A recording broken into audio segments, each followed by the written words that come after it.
rebel force has penetrated the shield and landed on Endor. This is where the fun begins.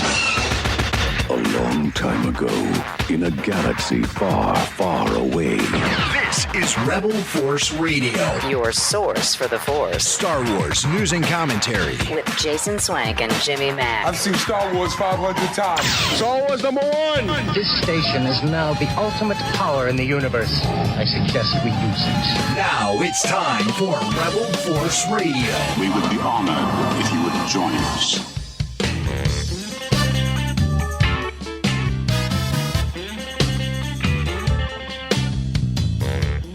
We're going to play a little catch-up here this week on RFR. We had such a great time last week going through all of those Ahsoka concept art photos, graphics, and there were things that we didn't get to, but we're going to get to them this week, including Mark Hamill, interview highlights from him. He's out there promoting his latest project. Plus, this has been really a lot of fun to talk about, which is the ILM Light and Magic Season 2 documentary that's been available since earlier this year. I think it was May the 4th. I think it came out on Disney+. If you haven't watched it, you really must. It's fantastic, and so we've been sort of taking our time going through that. We've got some more audio highlights of that we'll talk about. Plus, and we promise, I'm not leaving this studio until we at least do one entry in Star Wars and pop culture, okay? Mac and I, we've been carrying these great clips of Star Wars references. You know what Star Wars and pop culture is. It's references to Star Wars outside of the galaxy far, far away. They're always lots of fun. So we got to get to, Mac said, we got to get to at least one or two of these this week because we've been carrying them for quite a while. So all that and so much more here on Rebel Force Radio, your source for the Force. So glad to be back with you all for another week of Star Wars talk.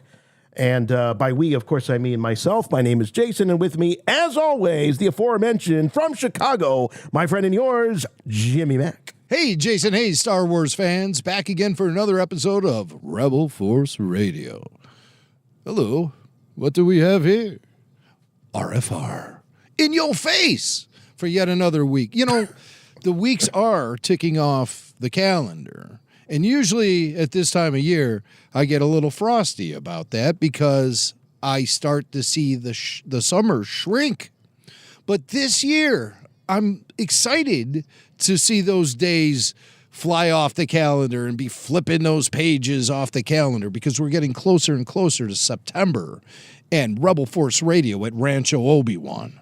And I cannot wait for it. For some reason, it's starting to become real to me. Like, oh, we're actually doing this then. Oh, this is something we're going to do. Okay, I can start getting super pumped up for it. And I got a phone call today that got me really excited when Billy Mack checked in and let me know that he is pricing flights, etc., and planning to join us. So, breaking news right there. I hope That's fantastic. I hope this isn't premature for me to be breaking this information, but it sounded like it was a done deal, according to Billy. Premature Billy Maculation. That could catch on. Or it might be a bumper sticker or something that I'll slap on the back of his 73 Pinto or whatever he's driving around these days. But yeah, if Billy Mack's that's here, great news. Yeah, that means Puppet Lando's going to be there. So I'm looking forward to that. Of course, we're going to have a big crew of characters with us, a lot of VIPs that you guys know, Baby Belushi, and of course, the great Steve Sansweet will be with us for the entire evening. So I think it's all starting to come together into an amazing event. There's going to be beer. There's going to be wine. Scott St. Louis insists on bringing along his blender for blue milk specials. Who's going to argue with that? Who can argue with that? We're going to have a huge spread in the art exhibit room / video game arcade. And there's going to be a photo booth. All kind of interesting things happening. But here's the biggest news that I want to lay on you. All right. We are starting things 1 hour earlier than advertised. So if you bought a Saga supporter ticket or a VIP ticket, VIP a ticket. my Italiano is starting to show. You buy a VIP a ticket. But lame accents aside, we are starting an hour early. So Saga supporter ticket holders, VIP ticket holders get in at 5 o'clock. And then everyone else gets in at 6 o'clock. So an extra hour has been added. I think the podcast will start around 8 o'clock. So that gives everyone time to meet and greet and eat and drink and check out the museum and check out the video arcade and check out the amazing grounds that is Rancho Obi-Wan. And then we can all settle in for the podcast. The evening entertainment will begin. That's going to be great. That's going to be so much fun. So really looking forward to it. Tickets are sold out. So sorry if you waited. If you snoozed, you lost. But tickets does pay are to sold be a out. Patreon supporter of us here at RFR. That's for sure sure. They does. had the pick of the litter of tickets. Yeah. So I don't think we talked about that extra hour on the weekly show. I don't think we I don't did. feel like we did. No. I know I brought it up on some Patreon podcasts, but not on the weekly show. So just put it out there, letting everyone know. If you need more information about Rancho Obi-Wan or the event, go to ranchoobiwan.org. That's ranchoobiwan.org. There's a great page there that's like, I forget what she calls it. It's like ranchoobiwan.org/Petaluma. And that gives you all of this excellent information about lodging, about places to eat, places to get food. It's a great list of information that Ann put together for travelers who are planning to go to Petaluma. So check that out, ranchoobiwan.org.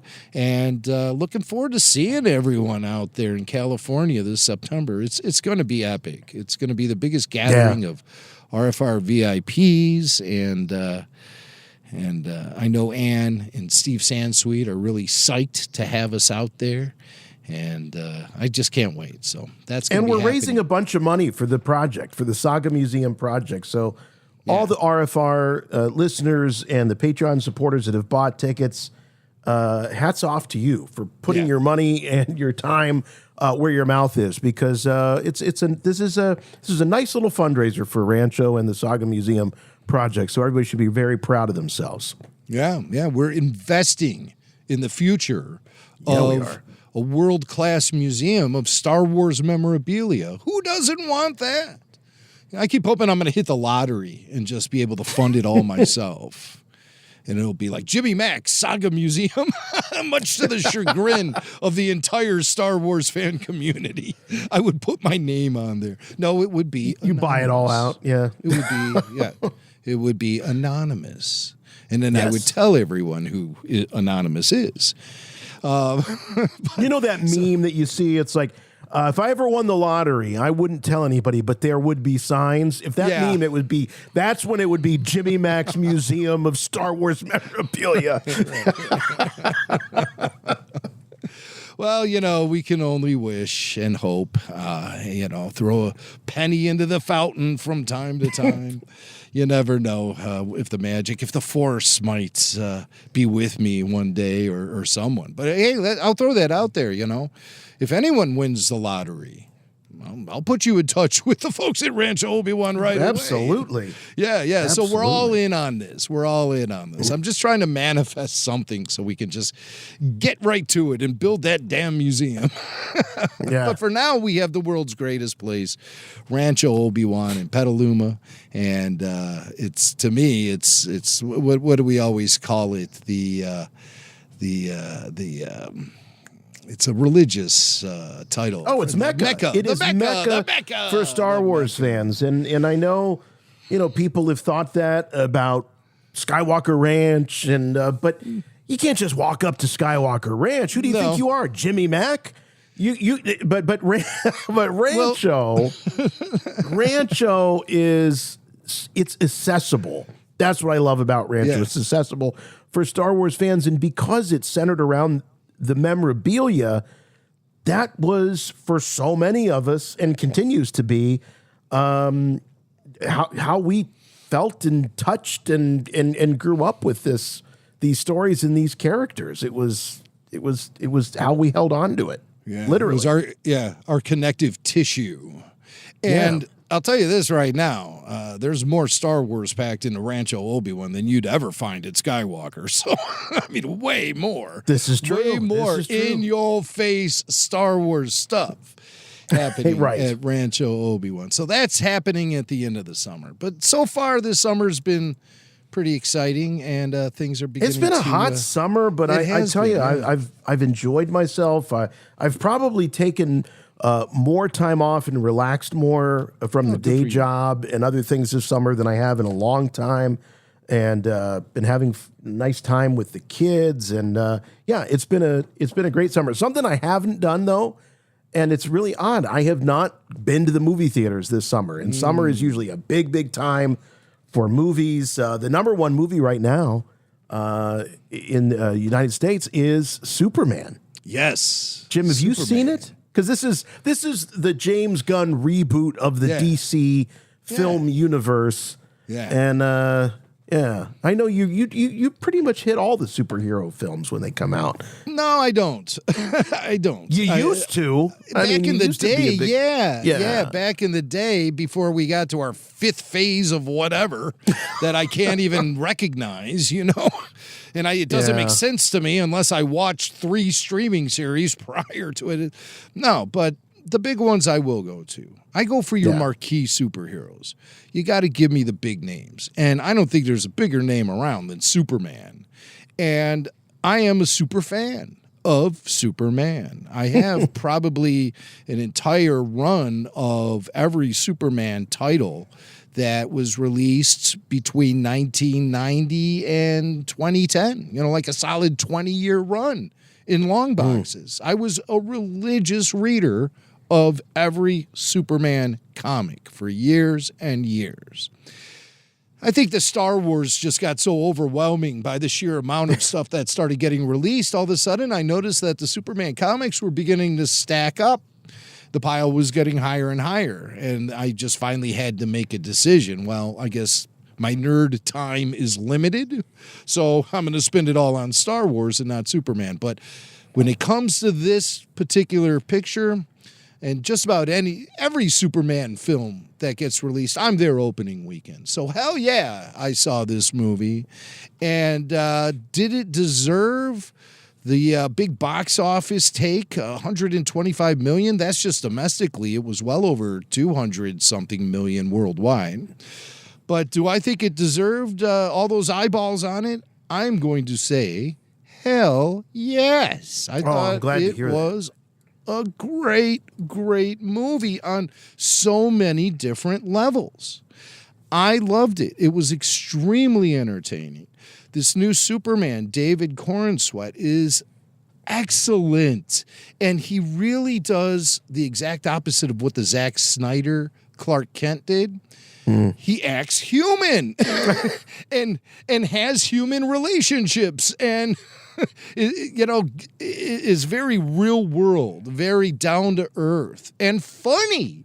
And the humor that was just happening throughout this entire film was great. The film, to me, treated the subject matter with great reverence, and it presented a very authentic and integrity-laden Superman story that you would have read out of a comic book. I mean, it seems like it would have fit right into a comic book. And isn't that the goal of all superhero films, to at least maintain that level of integrity? This Superman film absolutely did, in my opinion.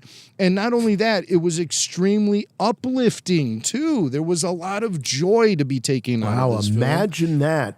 Joy in a superhero movie. Because they have been so heavy and dark for such a long time. And I in fact, not just superhero movies, but a lot of movies where you don't leave feeling uplifted or feeling hopeful. I mean, one of the things we love about Star Wars is that it's typically full of hope, a new hope. The Clark Kent is so spot on that, you get inspired by Clark and just his sense of good and his desire to be generous and helpful And, all those great elements that made Clark Kent who he is, it's all very much represented in this film. David Corenswet gives you vibes of Christopher Reeve throughout the entire thing. He's the Boy Scout, right? He's the Boy Scout. He is, yeah, he's the Boy Scout. But he's supposed to be. But he also is dealing with some heavy like global things happening throughout it all too, and it sort of just reveals, hey, you know what? He's a regular guy at the end of the day, just trying to do the right thing. And sure, he's fueled by superpowers, but it was just a great take, and I thought very authentic and very real to the Superman / Clark Kent characters I've always known. And I will say this. One of the biggest elements that I think is going to propel this DC universe into the future is the introduction of the DC version of R2-D2. And it happens in this movie, and we all know who this character is. Yes, I'm talking about Crypto the Superdog. He is R2-D2 throughout this entire film. He's there when you need him. You can count on him. You love him. He provides comic relief, and he somehow always seems to save the day. And you really fall in love with this CGI dog because he is a real dog. He's Superman's best friend. Well, they didn't create some sort of like half human personality hybrid with his dog. Like, it wasn't a super smart dog who could understand a multitude of commands and would act on them. No, at the end of the day, Crypto is a regular dog, just like all the dogs in your life. He's a regular dog who's impulsive. He doesn't always understand commands. You give him a command, he might look at you kind of confused or might do the opposite of what you want, because at the end of the day, he is a dog. But this dog happens to have superpowers. And there are moments in the film where he knows how to use those superpowers, but it always comes via a command from Superman. And sometimes when Superman gives that command, Crypto might kind of tilt his head a little bit, like, what are you saying? Just like any other dog would, And so it's just all of these authentic elements that went into the characters and the dog. And it's just, you really connect so much with what's happening on the screen.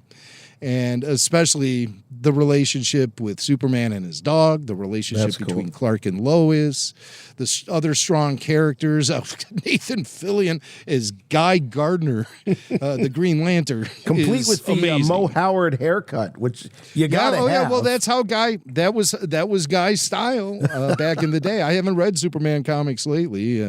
I don't know if they've retooled him or not, but this is the guy that I always remember, especially from the 90s. And it was just a wonderful, wonderful experience at the movie theaters that I haven't had in a while. I mean, when I think about the last times I've been to the theaters, like it's only been a couple times in the last few years. It was to see Revenge of the Sith re-released and the Becoming Led Zeppelin film, maybe a few other concert movies or whatever. But yeah, it's I haven't been driven to go see a first run feature film in a long time. And I'm glad I got out of the house to see Superman this weekend. And quite honestly, I think I'm going to go see it again while it's still in the theater. The marketing has been awesome. It really feels like the old days of summer blockbusters where it's inescapable. You see it at the grocery store. You see it at the drugstore. My God, you see it at the post office. It's everywhere, Superman. And so it feels like it is a phenomenon, and it's great to see that happen and that's possible to happen in this day and age where everything seems to be so fragmented. I haven't seen the movie yet. I plan on seeing it very soon. The one thing I will say is that I'm glad to hear that Corenswet is such good Clark and Superman, because I'm rooting for this guy because of who he is. The stuff that they've been doing on social media with the whole cast, but particularly with David, has made me really root for him and then root for the movie to do well. And one of the reasons I think A lot of Star Wars fans are rooting for this guy is because he's one of us. He is a huge Star Wars fan and completely unashamed to admit it. In fact, he's made some really bold statements about his fandom. Absolutely, he has. And people have been bringing this to our attention for the better part of the last 10 days as these media junkets have been happening with the cast of Superman. He drops his passion for Star Wars into just about every interview this guy does, whether it's an interview one-on-one or he's sitting there with the whole cast. They even came up with this little joke where they mock taking a shot every time he brings up Star Wars during interviews. And it's really great. So I put together a little montage of some David Corenswet talking about Star Wars just randomly in these interviews. And so I got 2.5 minutes here. And by no means is this comprehensive. It seems like he brings up Star Wars in just about every interview. But here's a few examples. Starting with this interview for Vanity Fair. Nicholas Hoult, who played Lex Luthor, and David Corenswet, Superman, they're interviewing each other while hooked up to lie detectors. If you had the choice between playing Superman again in the sequels or starring as a Jedi Knight in Star Wars, which one would you choose? Jedi Knight in Star Wars. Truthful. Oh, I think that's right. Was that the hardest decision you've ever had to make? It was among them. In the end, as many things do, it came down to the money. I'm already under contract for a sequel, but I'd be fresh negotiating with Star Wars, so... True? More truth, yeah. My dream role, I think, would be to play like an X-Wing pilot in a Star Wars film. Yeah. A Jedi was sort of my childhood dream, but now, since I'm into aviation, like sitting in an X-Wing cockpit, sounds so... First of all, great way to shoot a movie. You're just sitting there... In the cockpit. You don't have to learn any choreography. You just... Beep, boop, boop, boop. As a kid, my dream would be to play a Jedi. Now I would like to play an X-Wing pilot. We're putting that out there. We're manifesting. You're manifesting. It's going so well so far. It's not. It's. I have to not think about it. That's how it works. Stop thinking about it. Maybe I could be your droid. Yeah. Can you do the scream? What? No, you have to now. Like when he gets injured, when R2 gets injured or blasted. I've never tried. Oh. Do the scream. I haven't done it in a while. I'm not sure this will work. Everybody, careful. That wasn't great. I have a friend who can do it perfectly every time. Which one's that? This is when he's sad. Oh. I think you should play all of them. This is the off-Broadway show. Have you seen the video of Simon Pegg and Nick Frost doing 3PO and R2 in the desert? It's hilarious. Simon Pegg and Nick Frost doing 3PO and R2 in the desert is hilarious. Look that up. Okay, if there's one kind of character I could play in a movie in my life, what would it be? A Star Wars character. You want to be more specific and get the points? Oh, a Jedi? Yeah. Jedi is correct. Cool. What would your character's 3 favorite movies be? Good Will Hunting. Yeah. Old Yeller, but he turns the movie off before the end. Star Wars. Books to recommend: the Star Wars X-Wing series. If you Google X-Wing Star Wars Rogue Squadron, there's like 10 books in the series. Gosh, they're good. I mean, my first love of space was the opening of Star Wars. You know, when Luke, walks out of his house after his uncle says, you got to stay on another season, and he goes up to the dune and he looks out over the 2 suns, and John Williams comes in. Dun, dun, dun, dun, dun, dun, dun. I just remember being like, yeah, let's do it. Come on. Wow, he has got some. He's the real deal. He's got some real cred there because he's talking about the X-Wing series. This is a guy that was born in '93, by the way. So he's born in '93. Yeah. He's 4 years old when the special editions are coming out in '97, which puts him about 6 years old around '99 with the Phantom Menace. Wow. And so maybe the perfect storm for him, but he had to have been influenced by a very good father or mother or uncle or something, because that kind of love of this original trilogy, because he's not hearkening back to Jar Jar and Qui-Gon and all of that, or Darth Maul. He's throwing down Luke and Han and, X-Wing fighters and being a Jedi Knight. So this guy, he knows his OT. Yeah, you bring up a good point, though.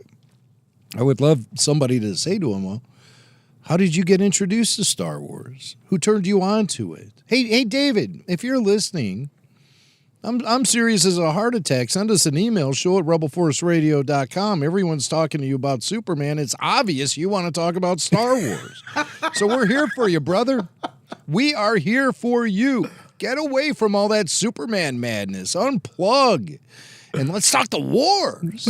Superman. And we promise we will not bring any kryptonite whatsoever.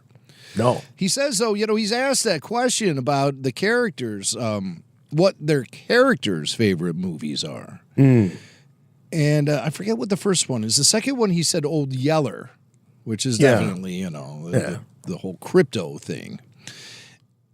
And I can't get over the relationship Superman and his dog has in this movie. And I even read something today where it's like Google is reporting that searches for animal adoptions, dog adoptions, I saw has the gone same up story. 500%. Insane. So it's a great movie if that's happening because dogs are awesome. Yes, they are. And so I thought that was a huge positive coming out of that film. There's a lot of positives coming out of the Superman film, but he did say, Superman, the character, would probably consider Star Wars to be among one of his favorite films. So I love that. It's a fish. That's canon. Now, what I think is interesting, too, is that he seems to indicate that he's grown up. He's matured. He's gone from being that kid that wants to be a Jedi to now be a man that wants to be a pilot. An X-Wing pilot. Yes. Yeah. So, and I'm sure the temptation is there. We know that cameras are going to start rolling on Starfighter, but I think he deserves more than a cameo. I think if David Corenswet wants to be in Star Wars, we got to find the right character for him so that, again, can't just be a cameo. We got to make something special for Soups. Paging Patty Jenkins, if your Rogue Squadron film has a heartbeat, attach this guy to it, and they'll get green lit tomorrow.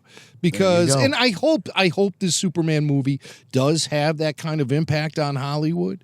It's done boffo box office worldwide. So I'd like this to be maybe a sort of hint to those who create franchise entertainment that we want it back to the basics. We want you to give us uplifting stories with characters we can fully connect with and root for.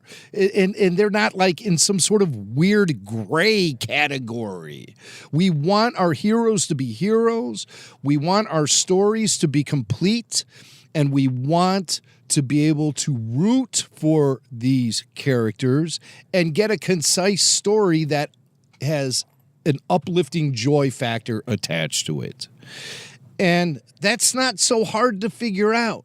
I hope Superman is not only ushering in a new era for the DC universe, but I'm hoping it's ushering in a back-to-basics era for franchise entertainment, which seems to have lost its way.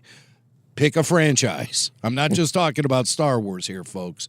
Pick a franchise. Let's bring it back to basics. Let's inject it with all of the uplifting content it can hold. Content. There's that word again. There it is. I keep thinking about Barbara Broccoli when somebody at Amazon said something about James Bond content to her in a meeting, and she had some choice 4-letter words for those people. She did not care for that at all. James Bond is not content to the Broccoli family. We should be talking about Star Wars in those terms or Superman in those terms either. We need stories, not content. Oh, I like that. More stories, less content. Rebel Force Radio. I want to share an email that we got from a good friend of us here at Rebel Force Radio. He's a double EGOT. We're talking about Robert Lopez, the incredible songwriter who has given us incredible music from musicals like The Book of Mormon, Avenue Q, and of course Frozen, just to name a few. He and I were just chatting back and forth over email. I just wanted to throw this out. He says, also, Emmy nominations just came out. And despite yours and Jimmy's summary dismissal of Agatha all along, LOL, he goes, we got a nomination. So he's a we? He's a we with Agatha? Well, geez, Bobby, if I knew that, I would have. He did the music for Agatha. Well, if I knew that, I wouldn't have been so dismissive about it. Now I'm actually curious to watch the sucker. So, Agatha. Yeah, more Agatha. Yeah, way to go, Bobby Lopez. Yeah, so congratulations to Bobby and his wife, Christina, for their nomination, Emmy nomination, as if the guy needs another Emmy. What a 1-2 punch those two are. My goodness. Yeah, they're incredible. But I just thought it was funny that he took it with a great, sense of humor. I guess we were, because we were talking about the Marvel series and the cost of entry and all of that stuff. But I said Agatha. I don't even know what Agatha is. For the longest time, I thought the show was called Agatha All Night Long. I thought it was a talk show. So I didn't know what to expect. Yeah, so it's had some nominations, outstanding fantasy sci-fi costumes, outstanding original music and lyrics, including Bobby and Christina, and outstanding sound editing for a comedy or drama series. So well, I'll tell you, as long as we're talking Emmys and Andor specifically, I'm frosted that only 2 acting noms went to the series, season 2 of Andor. We all saw with our own eyes some amazing performances from Diego Luna, Stellan Skarsgård, et al. But the only noms go to Forrest Whitaker for guest star, and Alan Tudyk for voice work. That's a crime. That's a crime. All Alan the noms Tudyk got nominated? Yeah. I mean, I love Alan Tudyk acting. and I love K2, but over Right. Stellan Skarsgård Or Diego Luna, for God's sake. Or the actress who played Clea, who I think should have been nominated. I mean, or Mon Mothma herself, Genevieve O'Reilly, should have gotten a nom. But instead, all the nominations went to White Lotus and shows of that ilk. And that just shows to me the prejudice and the bias against Star Wars still living large with these Hollywood muckety mucks who determine what is best, which is such a futile thing to be doing in the first place. But to just completely rob those nominations from those great actors just because they're in Star Wars. That's what it comes down to. The show got 14 nominations, largely technical. I think the music got a nod. The writing definitely got a few nominations. I know Tony Gilroy himself received it, or maybe it was Dan Gilroy. I don't know if Tony was specifically singled out for any of these nominations as far as screenplays go or anything like that. But all right, I got some breaking news here. Speaking of, well, it's not really breaking news. It's breaking. Is this a correction? Are you going to correct something? I'm not going to correct anything. Okay, all right. I stopped short when I was reading Bobby's email. I stopped short because I was confused by something. So here's what it said. So he's talking about Agatha all along, and he finishes by saying, "And guess which other songwriter we're up against in the category? Tony Gilroy." Oh, Tony, for the lyrics to Planetary. nominated. We Are the Gore. The Gore, that's what. So, Jim, I'm reading this, and I'm like, okay, he's firing this email. He's a very busy guy. He's firing it off. Like maybe he misspoke or, mistyped or something. The last name I was expecting to see associated with an Emmy nomination for songwriting was Tony Gilroy. I had no idea that he co-wrote the song with Nicholas Britell. So Bobby Lopez and Christina are up against Tony Gilroy. And he says, he goes, I hope I get to meet him. Oh, yeah. Excellent. I hope he does, too. That would be so thrilling. But I think I still like Smart Money would be placed on the Agatha soundtrack beating out the Andor song. We are the Gore. And it should have been the Niamo song anyway.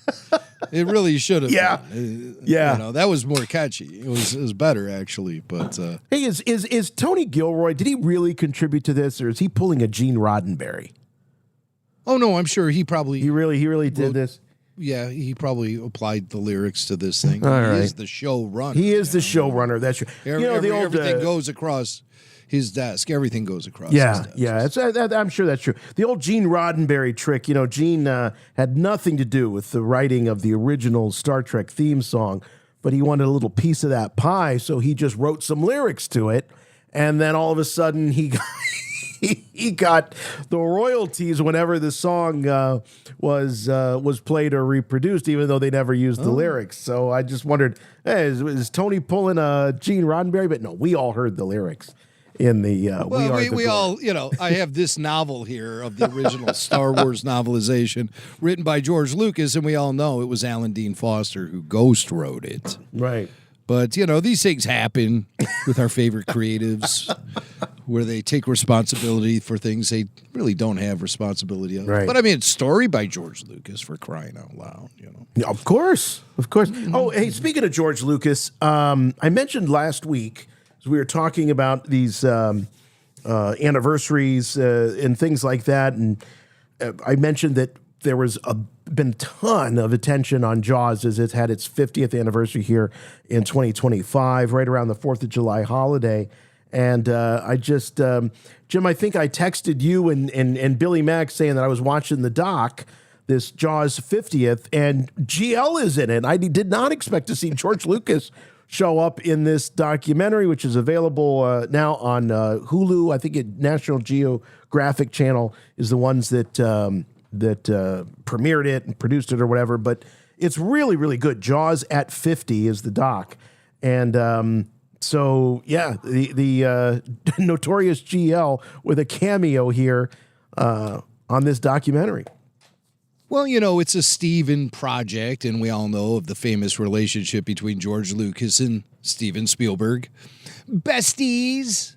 And this documentary, Jaws at 50, the definitive story. It was produced by Laurent Bozereau, who did all the interviews with these guys, and he's a prolific behind-the-scenes kind of guy who has.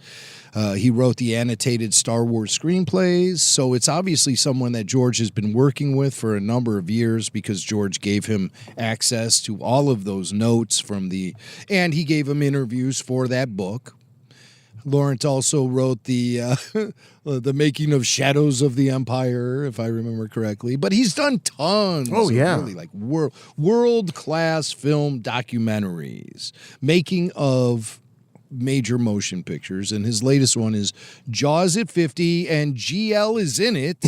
Well, I love this image you put on screen of the famous cover to the and movie poster. It was the same thing. The movie poster and the cover to Benchley's novel is the shark coming up underneath the water as the girl is skinny dipping on the surface of the water, and then you superimpose George Lucas in front of it. And I really like this whole graphic. You gotta belong to Patreon All Access, RFR All Access, to see what I'm seeing here, because Jason always is full of surprises. So really looking forward to watching the Jaws documentary. I'm only about halfway through it, but prior to watching it, I told you last week, I've been listening to the audiobook of The Secret History of Star Wars. It's like my fourth time listening to it. And I was walking my dog, and all of a sudden this Jaws story comes up in the in the audiobook. And so this is Josh Robert Thompson. He's narrating the audiobook of The Secret History of Star Wars, written by Michael Kaminsky. And this is a story about George Lucas visiting the Jaws set. Gary Kurtz had an office in a bungalow on the Universal Studios lot that Lucas sometimes made use of in order to avoid the Fox executives. Lucas's friend Steven Spielberg also had a bungalow office on the lot, and the two would constantly check in on what each other was doing. Spielberg was preparing Jaws there at that time. On one occasion, Lucas and John Milius visited the studio space after hours, where Spielberg showed them the giant mechanical shark undergoing construction. Spielberg grabbed the controls and began excitedly showing them how the mechanical beast worked, opening the enormous jaws which made a loud grinding noise like an oversized bear trap. Lucas climbed a ladder and poked his head inside the open mouth to see how it worked, and Spielberg closed the jaws on him. As they laughed at Lucas's flailing, Spielberg realized that the mouth wouldn't open, a troubling premonition of the mechanical failures on the film to come. Finally, the mouth was pried apart and Lucas freed himself. The three of them ran back into the car and sped away from the scene of the crime, knowing they had broken an expensive piece of equipment. You know, there's that great clip of Spielberg touring the set of The Phantom Menace, and he comes up to the battle droid. Yeah. Remember this? And he grabs the arm, and the arm falls off. I think this was revenge. Talk about Revenge of the Sith. This was Revenge of the Spielberg. As hey, you break my Bruce the shark, I'm going to break your battle droid. Well, I mean, I just love the mental image I'm conjuring up of George in this plaid shirt. You know, just legs kicking as the jaws are crunching down on him. Let me out. Good. You know, but oddly, Stephen recounted that story very briefly in the Jaws 50 documentary, and he said it was John Milius who was in the shark. So I like the George Lucas version better. I do, too. Because this is a Star Wars podcast and not the Milius cast. But John Milius and George were working so tightly together back in those days because they were developing Apocalypse Now. Right. Apocalypse Now, which became drastically different once Francis got his hands on it, and he based it on the book Heart of Darkness. But George and Milius were creating Apocalypse Now to be something of a documentary satire. And, wow, that's way different. Yeah, it's vastly different than the thing that we finally saw in the theaters back in 1979. But so that's from The Secret History of Star Wars. I do have a brief clip of George Lucas talking about visiting the set. This is from the Jaws 50 documentary. And George talks about visiting the Jaws set. A bunch of us went and visited Stephen, and he wanted to show us the construction of the shark, which was impressive. So I thought, great, this could be a good movie. And it was obvious it was going to be a big hit. George looked at the shark and said, wow, this is going to be the most successful movie ever made. And I, of course, looked at George like, well, from your lips to, but I didn't believe that. George called it.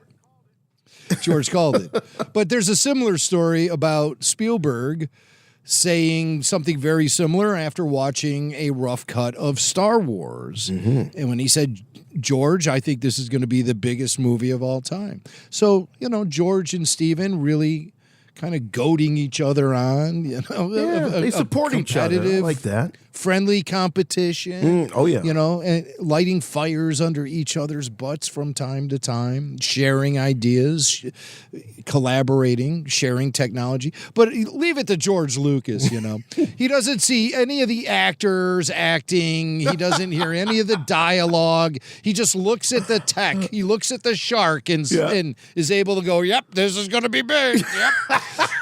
Yep. So right. That is so true. Oh, my gosh. But, the doc is great, and just George being in it is just a nice little surprise. He pops up like a couple times. And totally worth watching. Yeah. It's on Disney+. And if you love movies of the 70s and you love the filmmakers of that era and Steven Spielberg and the Jaws movie, it's right up your alley. So check it out, Jaws 50. You must contact me. Play back the entire message. What message? Message after the message. The Emperor commands you to make contact with him. It's a trick. Send no reply.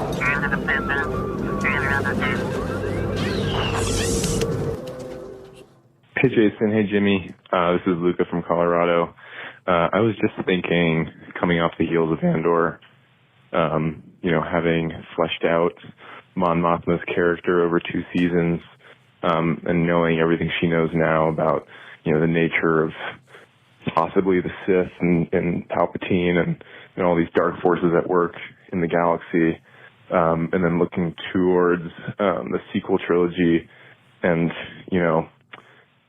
the destruction of the New Republic and Hassian Prime, the New Republic had been decommissioned as far as military goes, and that was, apparently at the order of so-called Chancellor Mon Mothma, in between the events of, Return of the Jedi and Force Awakens. And I was wondering if you guys, seeing all this character development for Mon in Andor, and then this sort of, throwaway history from Disney, I'm wondering if you guys see a path between this fleshed out character in Andor Season 2 to this sort of imaginary figure of a chancellor version of herself decommissioning the military. Do you see that being a sort of accurate portrayal or a sort of Disney-era character assassination of Mon?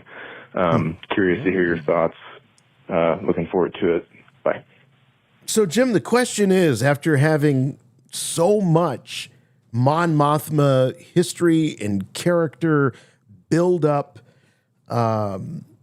pre-Galactic Civil War, or just pre-Galactic Civil War, and then, of course, we see her in Return of the Jedi, does all of that, do the dots connect to a Mon Mothma that would have supported military disarmament, would have supported things like the Galactic Concordance, which was the big peace treaty between the rebellion and the Empire after the battle? Well, the new Republic and the Imperial remnants after the Battle of Jakku.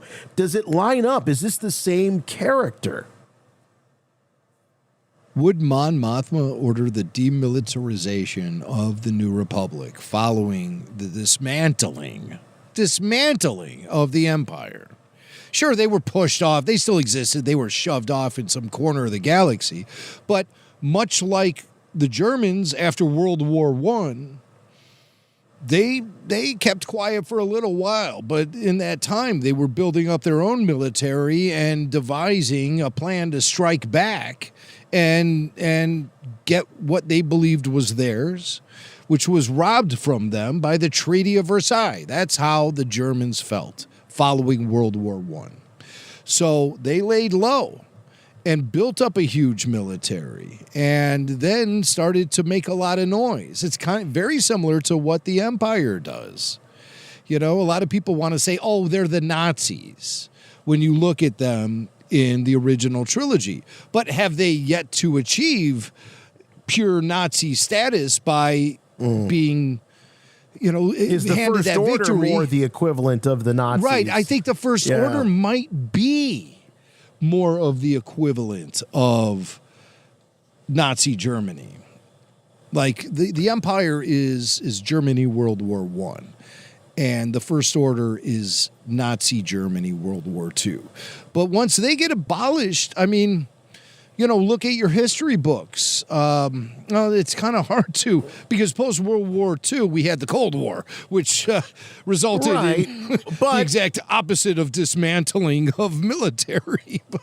Exactly. But then it did, then, there were things like NATO and things like that, demanded disarmament. Well, Kennedy and the Test Ban Treaty, which many have theorized helped get him killed when he struck that deal with the Soviets. That's where my mind went, which was Kennedy understood the threat that the Soviets posed to the United States and to the NATO allies. But look, if I'm going to ask them to stop testing nuclear capabilities and trying to create a bigger bomb, every couple of years, we need to also model that behavior. So I could see a Mon Mothma taking that tact. The problem is, it turns out in Mon's case, she was betrayed, and the Empire was not honest, and they hadn't disarmed, and they come roaring back with the First Order. But I like the question a lot from Luca, who's like, everything that we've learned about Mon in Andor and Rogue One, is it the same character? Is it believable that that character would have done this and really been responsible for the Empire's ability to come back in the form of the First Order? And honestly, I don't really see, and this might be really, sacrilege to a lot of fans out there, I don't necessarily see Mon Mothma as being this real military war hawk type figure.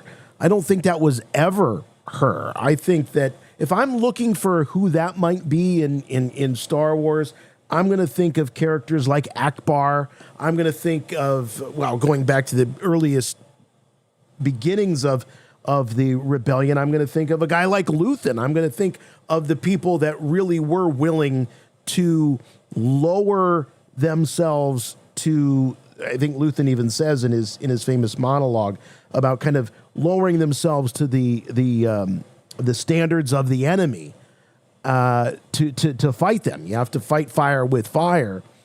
So in that sense, I don't think that for me, it's not as big of a departure as it seems to be for Luca, for the character of Mon, because I think he's built up Mon as being this military leader, and I don't really see her that way. Well, she's very reluctant, and we see her reluctance on display throughout all of Andor, especially Andor Season 2. But she knows she has to, fight against the evil empire that has completely suffocated the galaxy. And she does extreme things along the way. But reluctantly. Don't you think that, reluctantly, constantly reluctant. She was no warlord. She was no power-hungry government type who was creating wars to build power. She like Palpatine did. Mm-hmm. She was someone who just wanted things to go back to the way they were, and back to the good old days. The way it was for thousands of years in the old Republic. You got to keep in mind the history of the Republic is very rich. It is steeped in history and a very peaceful history throughout. What do they say? 1,000 years. That's 1,000,000 years, pal. That's a long time. And so obviously their society has evolved into something we can't even comprehend.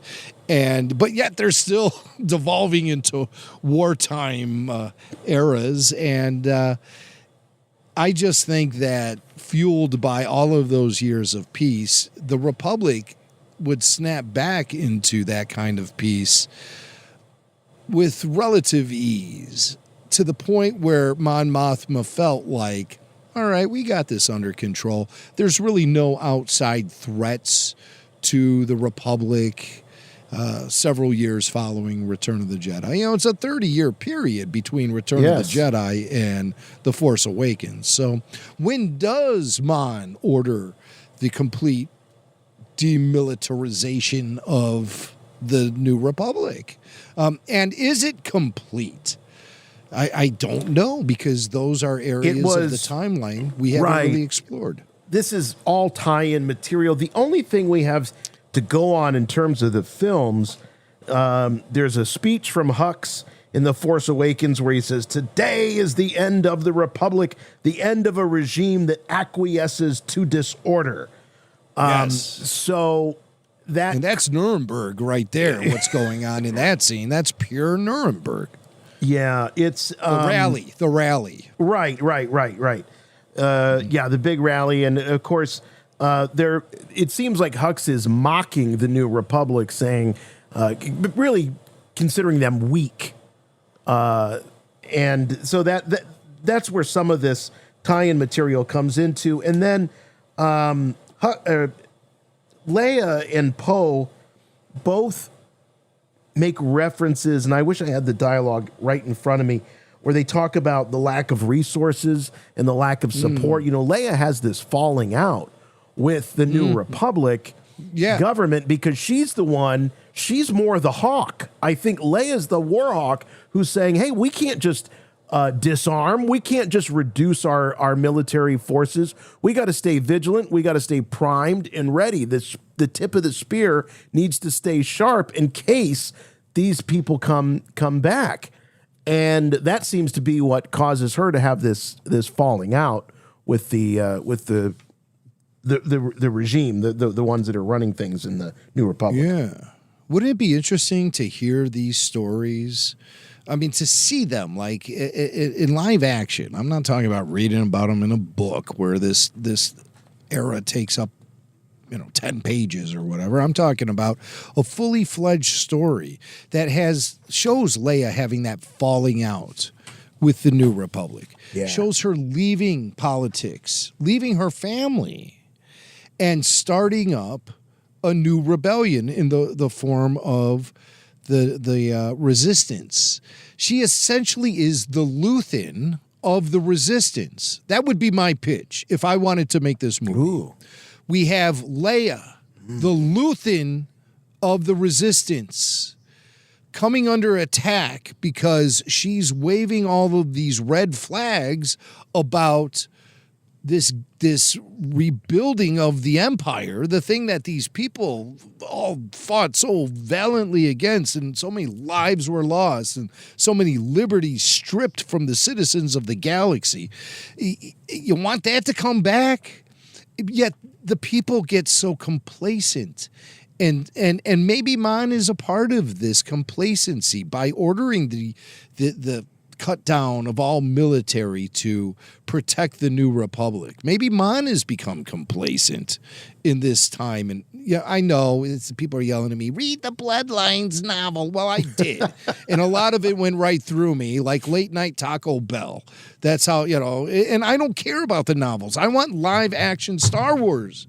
I don't want novels. I love novels. I'll read them all the time. But to me, that's not, those are empty calories. I want to get fat off of live action Star Wars that tells real stories about where things are. If they're going to keep, trying to fill in all of these blanks on the timeline. At the end of the day, I really want Star Wars stories that push everything forward into the future, beyond the sequel trilogy. That's really what I want. I want the blue sky.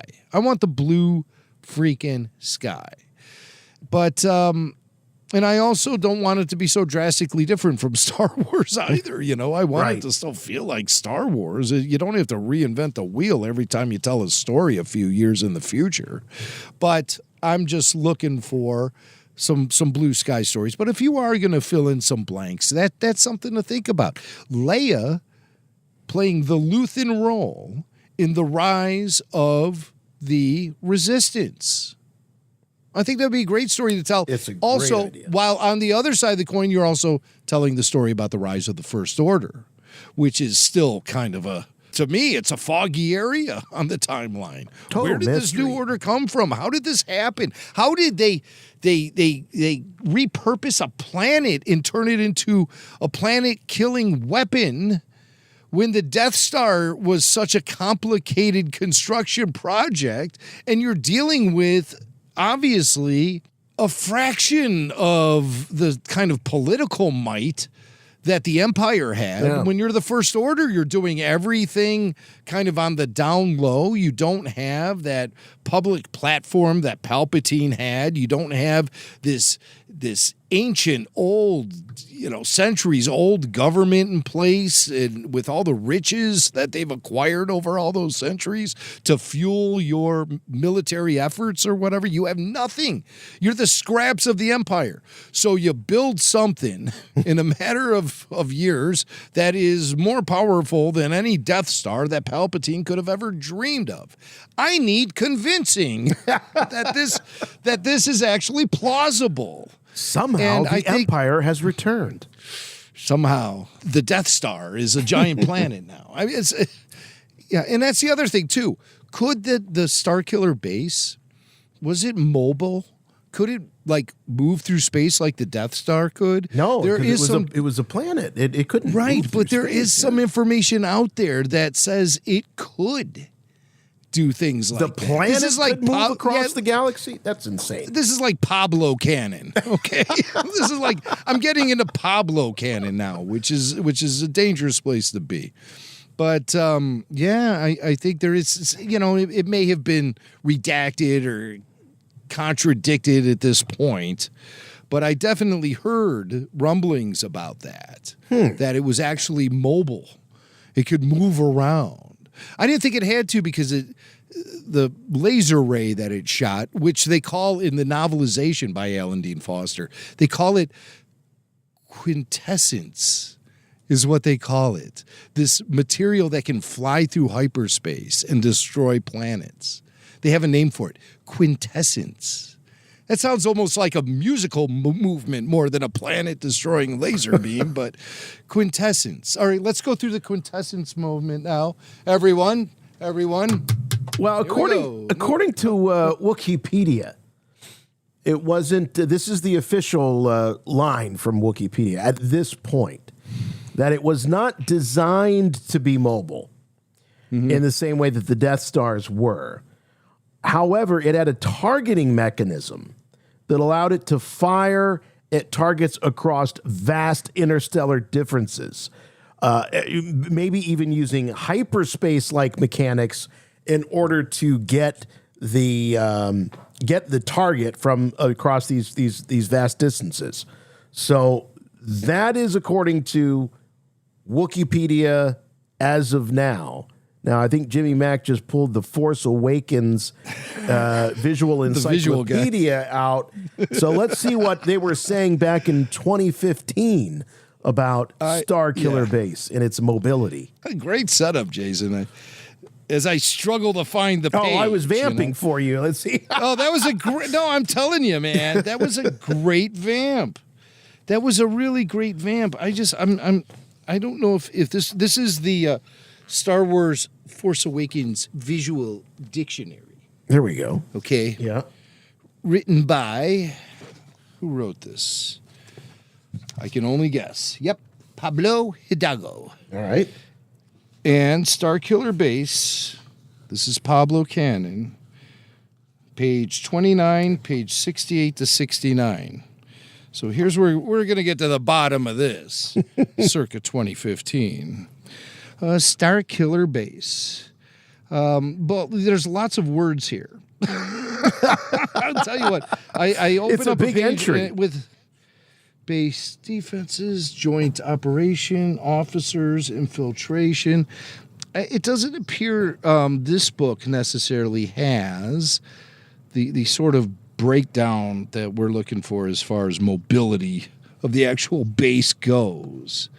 But I know that there's a blurb somewhere in a book like this from that era that indicated to me that Star Killer Base was mobile. But I don't see any information about it right here. The pages of this book, as I'm just kind of eyeballing it while trying to keep this podcast moving along, Yeah.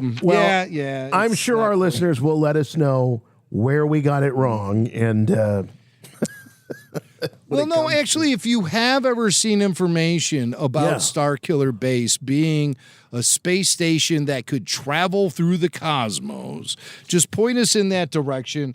You could even just bring up a book in the page of the book. The likelihood of me owning that book is pretty damn great. So, because I read everything, and I know I read somewhere that Star Killer Base could move along. Move along.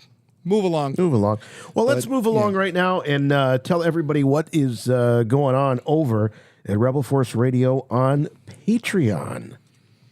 Patreon is the place you want to be. If you enjoy listening to Rebel Force Radio and you want to take it one step further and become part of an incredible community of Star Wars fans while having access to bonus podcasts, ad-free shows, and full show video, then you want to support Rebel Force Radio on Patreon. Patreon is the place to be for exclusive podcasts like RFR Q&A. And this week we have RFR Q&A 254, number 254. We've done a bunch of them, and this one's a very special edition of RFR Q&A, chatting with Kevin J. Anderson.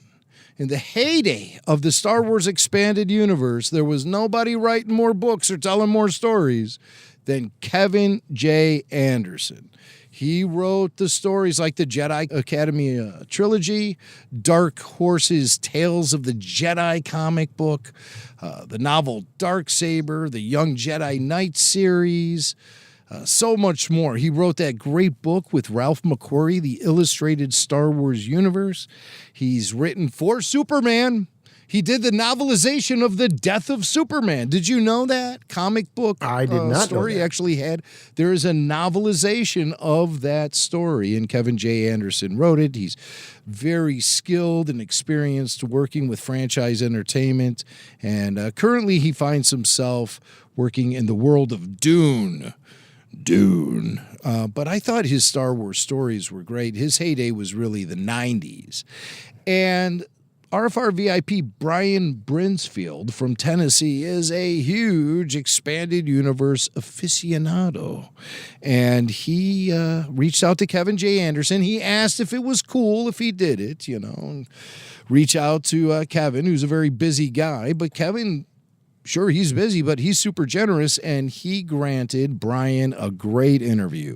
And we listened to the interview together on RFR Q&A, and we talk extensively about the Expanded Universe and so much more. And also, Brian, he created a PDF that we can distribute to all of our Patreon supporters, Star Wars Legends Reborn in the EU. Tons of research about the history of the Star Wars Expanded Universe, and it was all compiled by Brian himself.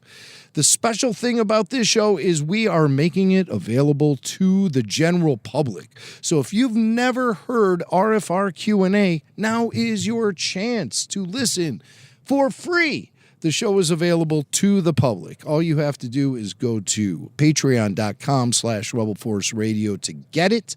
If you're already a supporter, most likely you have your own customized RSS code that you can put into your podcast player of choice and create your own Rebel Force Radio Patreon feed where you get the podcast delivered to you via your podcatcher of choice. But for all of our visitors who aren't actually Patreon members, all of our visitors who are going to stop by to listen to RFR Q&A number 254, chatting with Kevin J. Anderson, you'll be able to listen to the podcast directly off the Patreon website. So hit that URL, patreon.com/Rebel Force Radio, and scroll down to RFR Q&A number 254. Listen to the interview with Kevin J. Anderson. And if you like what you hear, you might want to dive into more RFR Q&A. Shoot, you got 253 other episodes to get caught up on, and it's highly recommended. By doing so, you also support Rebel Force Radio and make it possible to bring you this podcast each and every week. And there's so much happening at RFR on Patreon. In addition to RFR Q&A, you get the Babu Freaks, you got RFR RPG, which has been going through a little bit of downtime this summer, but that will be coming back sooner than you can imagine. Also access to a great forum of conversation there. We have a great community tab where you can go and chat with fellow Star Wars fans about all things Star Wars. It's a great chat feature that we have there, and so much more. So it's all happening at Patreon, patreon.com/Rebel Force Radio. Go there, support Rebel Force Radio. Make it happen so that we can continue to bring you this podcast week after week, year after year. Patreon.com/Rebel Force Radio. Nobody calls Han Solo a bitch. Rebel Force Radio.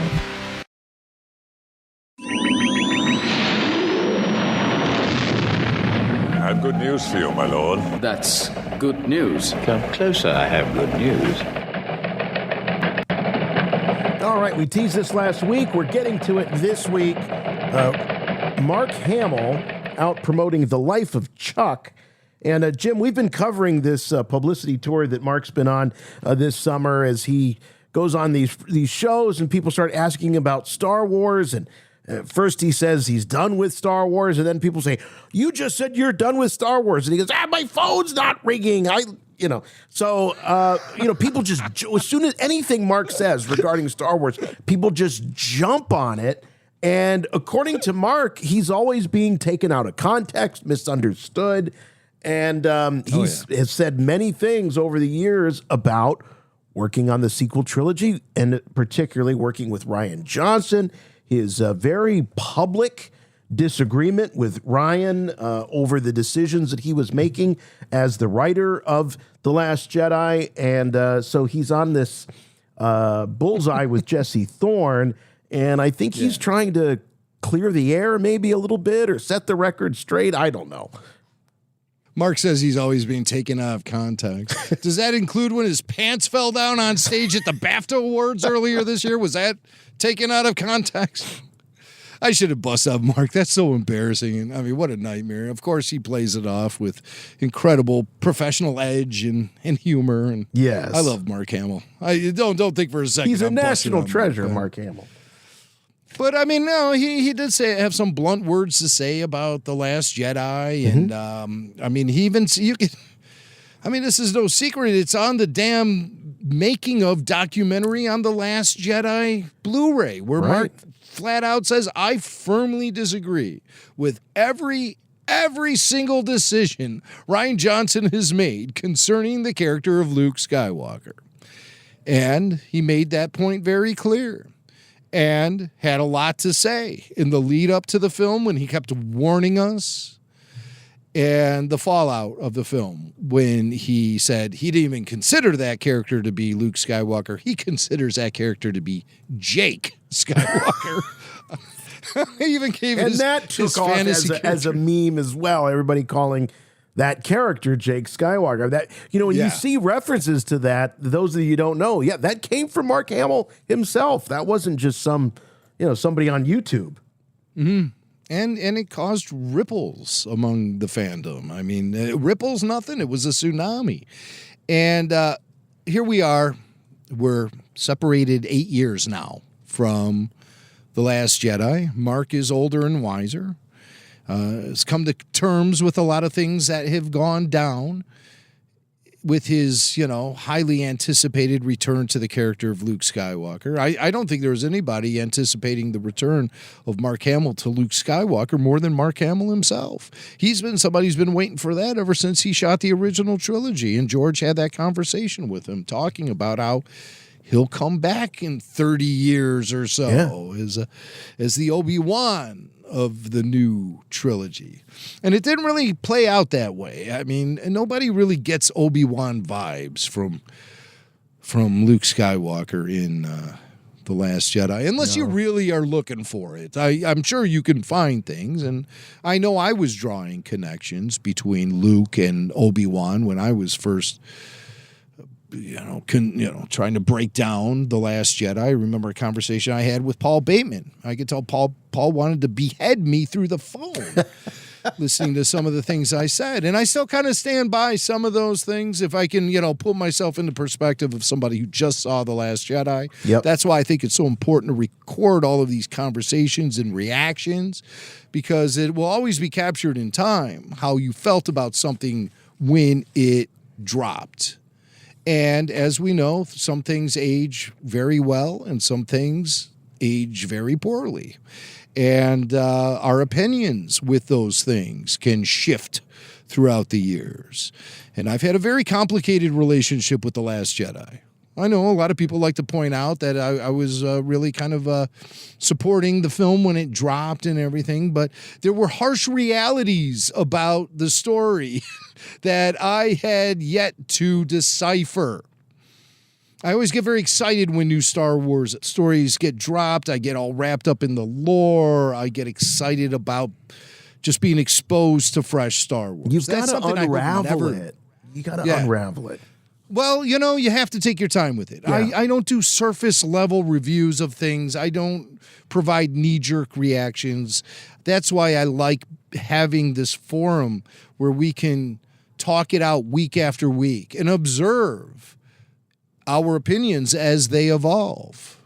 Because opinions evolve and people grow, and there's always new elements to be brought into the conversation that sometimes can be really revelatory and can play on your opinion a lot. Or there can be discourse on Twitter with a guy like Rian Johnson completely bashing the fan base. And that could really shade the way you look at things, you know. So it's always hard to eat the sausage once you've seen how it's made. And sometimes I think we open doors we shouldn't be opening as fans who have these voracious appetites for the behind-the-scenes stories, but that's the risk you have to take, and that's just how our fandom is formed, and that's just how the ride is, you know? Sometimes it's bumpy, sometimes it's smooth. Well, here's Mark now reflecting on The Last Jedi, and he attempts to clear the air a little bit on how the public perceives his thoughts on that film and how the public perceives his relationship with Rian Johnson. And so Mark is playing a little bit of the diplomat here in these clips, but let's just see how diplomatic he actually is. Well, here's the thing, and I'd love to clear this up. Rian Johnson is one of the most gifted directors I've ever worked with. He's amiable, he's fun on set, he's smart. He made a great movie. I think the staging of the standoff between Kylo Ren, Adam Driver, and I at the end is so well staged. You know, the foreshadowing that I'm not really there. Adam wipes the snow away and you see the red planet beneath. I wipe the snow and it's just snow. I mean, that's so subtle. I loved Knives Out and Brick and Looper. He's one of my favorite directors. And the fact that I went public with my dissatisfaction with the motivation for Luke becoming a suicidal hermit might have colored things in a way that maybe I should have kept that to myself. But I kept saying to Rian, this would just make Luke double down even. He said, well, your whole, your class at the Jedi Academy were wiped out. I said, Rian, I saw entire planets wiped out. If anything, Luke doubles down and it hardens his resolve in the face of adversity. Yeah, it's called being a hero. Yeah. Learn about that, Ryan. Yeah. Learn for a second. I do want to say something that Mark's comments here might be a little bit pre-formed in his head because this guy, Jesse Thorne, who's doing the interview with him, confesses to considering The Last Jedi to be one of his favorite movies. So that sort of sets a foundation for Mark, even before he starts talking, because this interviewer, he inserted himself into the conversation in such a profound way that I think it really colors Mark's approach to answering the question. Yeah. That's as an interviewer, I wouldn't recommend that because you don't necessarily. Now it's natural to want to, especially when you're talking to somebody like Mark Hamill, who's a childhood hero to a lot of people, and to want to compliment their work.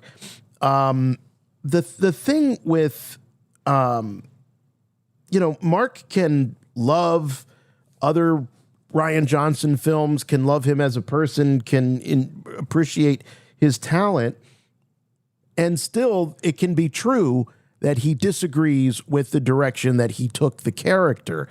And I'm not one for always siding with the actor when it comes to character motivations. I think that can be a slippery slope. Personally, as a big James Bond fan, I think Daniel Craig had way too much input in the trajectory of that character, and I don't think it ended in a good place for me as a James Bond fan. So it can be hit or miss. With Mark, I think in this case, maybe it's because it aligns with my sort of vision of Luke Skywalker, I think he's right. I think he's dead on. that given everything that Luke faced, from the loss of his aunt and uncle, the giving up his dreams to sort of chase down the legacy of his father in some ways, then to be told by the people that he trusts more than anything that he has to face his father, kill his father. He takes the other. It's sacrifice after sacrifice after sacrifice. And it's hard for me to believe that there would be anything that would make that character just give up entirely. Give up, and not just give up, but turn himself off from being able to connect with the Force. That's even bigger than just walking away from his friends. Yeah, it's hard to connect the dots there. And to do so without having any path to follow to lead us up to why Luke is acting so strange. There's a 30-year gap in the story, and too many of these essential elements are being told. This is a story being told off screen to nobody.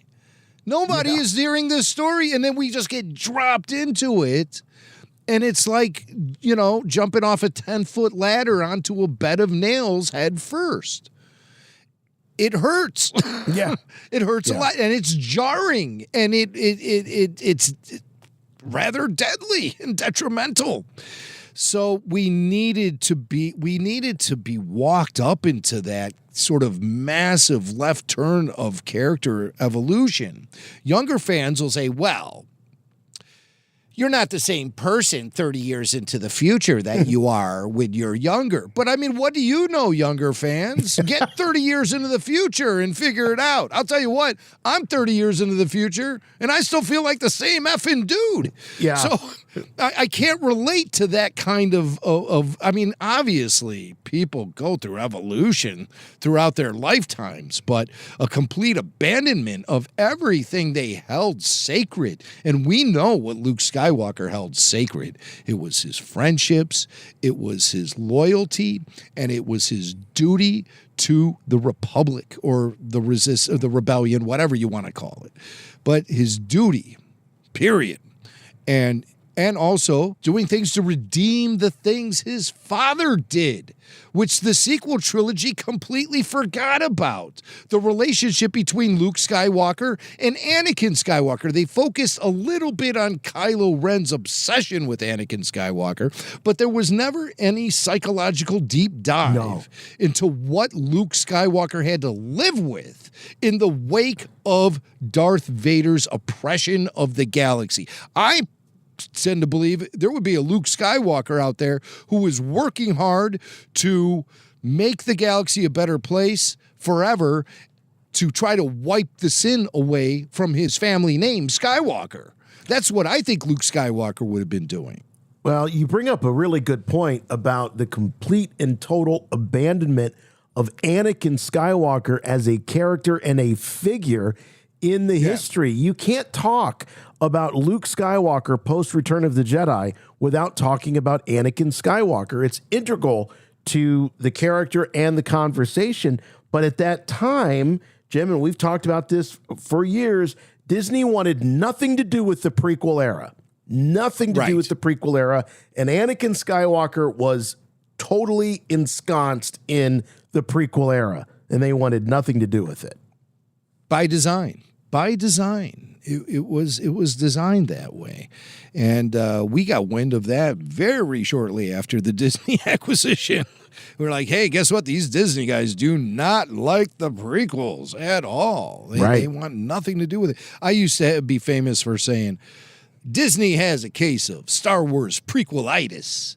And, people would get kind of bent out of shape for whatever reason. I don't know why they got bent out of shape, but I think that's been proven time and time and time again until they finally got smart and realized that they had a gold mine in the character of Ahsoka Tano and the storylines established in the Clone Wars. Right. Then they finally reluctantly started to accept the prequel era back into current storytelling.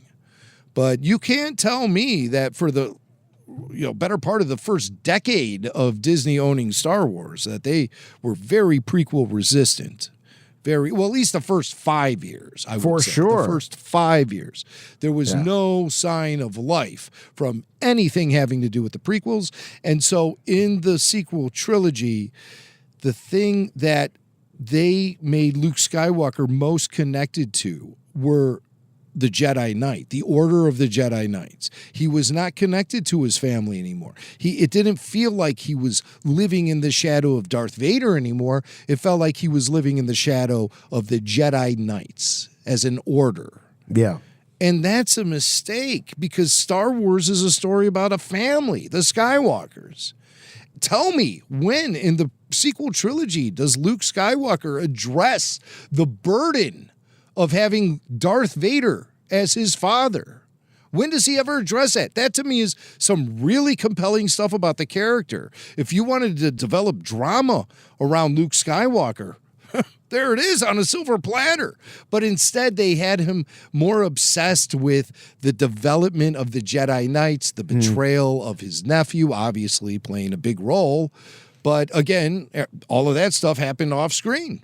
It's kind of fun to look at the sequel trilogy, though, and to fill in the blanks, sort of like what we're doing now, as opposed to like going, oh, they should have done this, they should have done that, they should have done this. Well, they didn't, and we got to move forward and try to accept this stuff as part of the overall lore, whether you like it or not. I know a lot of people like to just pretend it doesn't exist, right, and whatever, but I'm not that kind of fan, I think the filmmakers and the actors and Mark, Carey, Harrison, and the legacy of George Lucas deserves more respect than that. I really do. And if you don't like it, then maybe there's another fandom for you, I will say. And that's flippant for me to say it, I know. And people got mad at me for saying that the day after The Last Jedi dropped. Because I was shocked by the immense and immediate backlash. I mean, it was immediate. It was fast. It was so fast. It was so fast.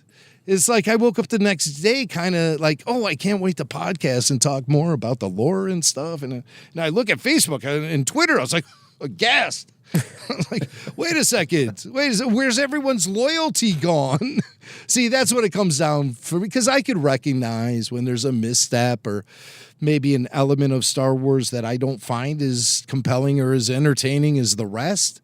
But I always feel like kind of loyal to Star Wars. And I believe it or not, I think a lot of fans share this with me. I think you do, Jason, that there's a loyalty there, almost as if we're relating to Star Wars like our favorite local sports teams, where we'll take the bumps and bruises in the bad years, but always have that hope for the championship run to come once again. And when it does, man, that's a party. and we're sure ready is. for it. We don't saw it punch with out. Baby Yoda. We saw it with Grogu. Yeah. Those we were with salad Andor days again. Yeah, Mando, right. Andor. Andor. Sorry. Yeah. So it swings back. It swings back. So you got to hang on. And there's going to be lean years, and then there's going to be years where we get fat. And for me, as a fan, Last Jedi was part of the lean years going into Last Jedi and the Rise of Skywalker.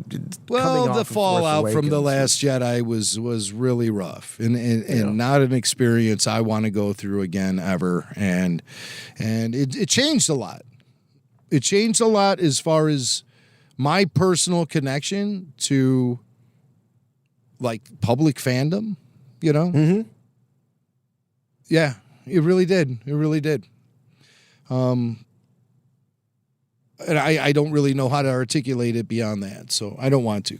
So we're all dealing with The Last Jedi, and Mark Hamill, his job was reluctantly to bring Luke Skywalker back on screen, and he's a professional actor, first and foremost. Before he's even Luke Skywalker, Mark Hamill is a professional actor who's been doing it as a career for his entire life. So Mark turned on his professional nature and delivered, I think, one of his best acting performances of his career in The Last Jedi. And to do it, Mark had to get there. He had to get to a place mentally in his head. You know, he named the character Jake. We know that. But he worked out a whole backstory for Luke Skywalker. This is the stuff we needed. These are the stories that are being told off screen that we don't quite understand. And why The Last Jedi was presenting us a character, a bummer of a Luke Skywalker. Why did that happen? Well, Mark developed a backstory.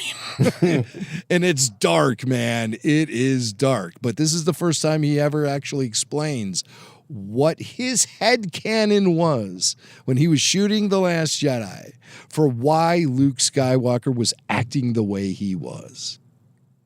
I said, can I make up my own backstory of why he is the way he is? I don't want to just say that, you know, I have bumped my head and I have brain damage. He said, yeah, do whatever you want. So I made up a much, much darker backstory that I thought could justify him being that way. I thought, what could make someone give up a devotion to what is basically a religious entity, to give up being a Jedi? Well, the love of a woman. So he falls in love with a woman. He gives up being a Jedi. They have a child together.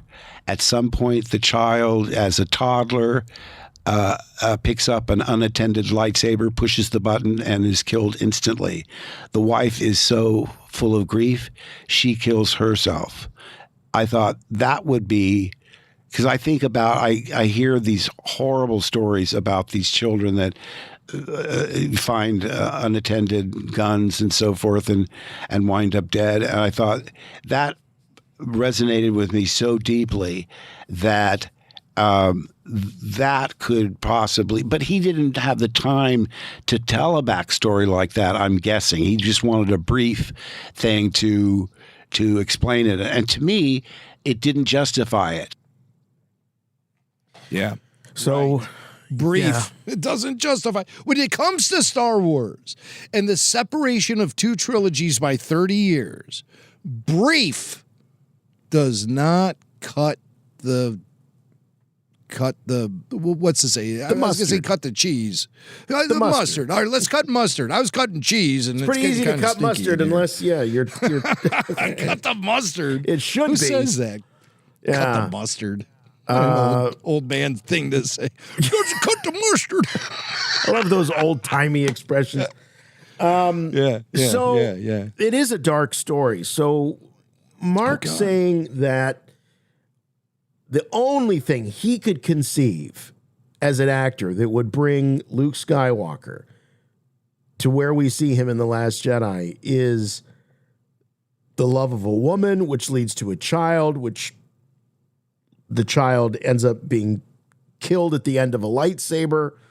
Yes. I'm not wild about the idea of so drawing dark. an equivalent of an unattended firearm in a home with a lightsaber and a Jedi, like, but okay. And then the wife takes her own life out of grief. So he's dealing with this double whammy. He sees his family get wiped out, just like, yikes. See, I wouldn't have had the wife kill herself. I'd have had the wife just leave and disappear. So he's got to live with the fact that she's still out there, the love of his life, and she blames him for the death of their child. I like that better. You know, Mark Hamill, we all know he watches way too much cable news. We all know this, okay? Mark, put the remote control down. You're Turn getting off the MSNBC, Mark. It's too much bad news. Whatever. It's just too much. Too much news is too much bad news. And the point is this: the point is that Mark, as an actor, had to go to this length to create the backstory that would give him the motivation to bring the version of Luke Skywalker that Rian Johnson wanted to life. Here's the thing that Mark doesn't say. He doesn't say anything really about what Ryan's story was. There's not a lot of detail as to what drove. All we know is that Luke was trying to reestablish the Jedi Order. His nephew was part of that order. He sensed something very dark in his nephew and went to end it, but he couldn't do it. That's when Ben wakes up, sees his uncle standing over him with the saber drawn, and he runs out of there. There's a defensive move of some sort, because we see two different versions of this story. Yeah.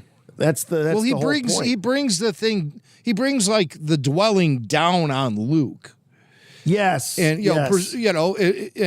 so you presume he's maybe still there in the bed, and there's all these bricks, and Luke's underneath that, and then he gets up out of bed and he's got a saber drawn, and he just marches right over to the temple and kills everyone in there. Yeah, then splits, and then Luke gets out from under the pile of bricks and stuff, and he sees the temple on fire, and he puts his robot hand on R2's dome, and he cries. And so then he splits, and he goes to Ahch-To, but leaves R2 behind at the Resistance base unplugged. So Luke obviously had to go to Dakar or wherever the Resistance were at to leave R2 with them. And he threw the tarp over R2 and split. Didn't say anything to anybody. And nobody knows where he went. And he took a map and broke it in half. Okay, the map part's weird. Yeah, the map part's real weird. He before he left, he went to Lor San Tekka, whoever the hell that guy is.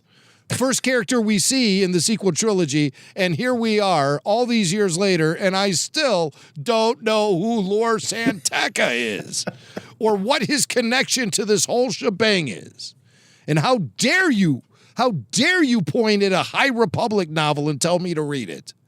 I will not accept it. I'm not talking to you, Jason. I'm talking to the audience. Talking to the people out you there. Understand that? Yeah, to the people. Don't you point at some High Republic novel for me to. So he left part of the map with Lor San Tekka, and Lor San Tekka told Poe Dameron, or Leia knew about it, because then Leia told Poe Dameron that Lor San Tekka had the piece of the map, but nobody knew. And the other piece was with R2, wasn't it? That map is so confounding because nobody even seemed to understand what the purpose of it was until R2 reactivated and had the rest of the map. Right. But I mean, if like they can't figure it out with the map R2 has, and they can't figure it out with the map that Lor San Tekka has, they have to combine both maps together. I mean, why didn't they just hide the one map? Why did they have to split it into two different parts? I think when he went after the map that Lor San Tekka had, I think he was expecting it to be a full map, wasn't he? Did he know Who's he? Poe. Oh, Poe. Okay. Did Poe think that he was just getting part of the map, and that there was going to be another part he was going to have to find? I don't even think Poe knew what the hell he was getting. A map, a recipe to a cheesesteak. I don't know what he thought he was getting. But all we know is that Lor San Tekka held it up at the beginning of the film and says, this will set things right. He says something like that. This will begin to set things right. Yes. Set things right. And so, like, what is that? But what is it? What do you got? What is that? It's a map. It's part of a map. Where's the rest of the map? R2 has the map. R2's unplugged. Why give Lor the map? Why does Lor have half the map? It's just... Well, you know what? Drives me crazy. We really could have used a sequel to The Force Awakens that would have told these things. But we didn't get a sequel to The Force Awakens. We got an original J.J. Abrams story. Or excuse me, Rian Johnson story. That's what we got with The Last Jedi. I was a little confused. The point I'm trying to make is that Last Jedi does not feel, in many, many ways, like a direct sequel to The Force Awakens. We had a lot of comments on that when it was released. And we also felt like it wasn't setting up anything for a sequel either. It was just like this thing, it's really this anomaly in the Star Wars saga. What is The Last Jedi? And hey, if you guys listening to the show, you love The Last Jedi, drop us some voicemails and stuff. Sure. I want to hear from you. I don't want to hear you guys say, "Oh, these old guys are just wheezing on the microphone, complaining about The Last Jedi." That's not true at all. We're actually analyzing it because we give a crap about it. We're still talking about a movie from 8 years ago that plays a major role in the saga that we talk about each and every week here on RFR. It's not like trying to... The fans that if you're a Last Jedi fan, we're not the fans that you should take out your ire on. You should take your ire out on the fans who fail to acknowledge the existence of The Last Jedi. We're here sitting here trying to make it work, folks. We want it to work so badly. We haven't gotten to the existence of Rose, Tico, Snoke, or Broom Boy yet, and that's a whole nother ball of wax, man. But, so Rian Johnson, what a guy. And, he's been kind of out there on the interview circuit lately, too. Yeah, he because is. He's promoting Poker Face Season 2, and he's revealing now that there wasn't really a treatment or an idea for his Star Wars trilogy. Nothing was going on there, and that he got too busy with Knives Out to continue his work with Star Wars, which is the biggest bunch of BS I've ever heard. He's leaving out a huge part of the story. Ladies and gentlemen, I don't care what you read Rian Johnson saying about or Kathleen Kennedy for that matter, about what happened to Rian Johnson's trilogy, because I'm going to tell you exactly what happened, and I'm going to say it again on this show right now. Rian was developing a whole trilogy, which Kathleen Kennedy was totally convinced was going to push Star Wars into the future. She was so confident about it, she announced publicly that Rian is developing a trilogy of Star Wars films. Not necessarily connected to the Skywalker saga either, but it would be a whole trilogy of films. Basically what Simon Kinberg is doing now to propel Star Wars into the future with the new trilogy, this was Rian Johnson's walking orders was to go out and create the next trilogy that's going to propel Star Wars into the future. Last Jedi gets released. Fan backlash is intense. And Disney does not have deaf ears, and they are so bad PR adverse that they react very quickly. And once the fan reaction from The Last Jedi became a tsunami, Disney brass told Kathleen Kennedy to tell Rian Johnson to go home, that there was going to be no Star Wars trilogy. Disappointment abounds in the Rian Johnson camp and in the Kathleen Kennedy Lucasfilm camp. But it ain't happening. So Rian then takes on the Knives Out project, which is something that had been developing for a little while. But that was not the next dance on his dance card. The next dance was to go into pre-production or to really go into heavy development for his trilogy following the release of The Last Jedi. Backlash bad, Rian told to go home. Rian then needs a new project. So he takes on Knives Out. Rian took on Knives Out because he couldn't do his Star Wars trilogy because it was canceled. Rian did not take on Knives Out and say, "Oh, I'm sorry, I can't do my trilogy because Knives Out is keeping me too busy." Knives Out never prevented Rian from doing Star Wars. Maybe it is now. They could call him today and he'd be like, "No, I got my own franchise now. And it's Poker Face and it's Knives Out. And it's this whole Knives Out universe I've created. I'm not going back to Star Wars now, obviously." And also because I think he's once bitten, twice shy. I don't think Rian Johnson necessarily wants to enter back into the arena of such. No, I don't think being it was under very that pleasant. microscope. No, I believe he is a Star Wars fan. I think he's absolutely honest about that. So, well, I don't know, man. He talked about his intense hatred. This is the first time he actually spoke candidly about it during this same interview, the media tour he's on. He revealed that he and his friends harbored an intense hatred for the Star Wars prequels. Oh, really? Yes, intense, which I believe he still harbors to this very day. There was never any mention of, well, and I since have come around to them. There was nothing like that. Wow. You can find these interviews online. I'm not going to sit here and go through them and read quotes from Ryan. I'm sick of Ryan. But I'm just saying that he has revealed that and also he revealed he didn't like Empire Strikes Back as well. So, I do remember going into this about project. That. Yeah. Going into this project, he liked maybe 2 of the 6 existing. Well, as Star Kyle Wars Newman said, and I say give Star maybe. Wars an F. Yeah. the fans. And I give Rian Johnson a big fat F. I saw Star Wars, and I'm not a movie expert, but I think it's safe to say it was the greatest film of all time. Rebel Force Radio. So let's talk about the guy who really matters to Star Wars, and that's George Lucas. Mark Hamill brings up George in this interview and reveals that, George always wanted to keep Star Wars very positive, and Mark Hamill is a guy who took that to heart. I complained to George because I thought the way things were going, where I had the black glove over the hand that I lost, that the third one was going to be about Luke struggling to decide whether to go to the dark side or not. So I was still in that dark mode. And he reminded me, and he said, Mark, it's a fairy tale for children. He didn't say fairy tale. He said, this is a film for kids. And we can't have that. That's why he would never kill any of the main characters. He wouldn't kill Han Solo or Princess Leia or Luke. And I've never forgotten that.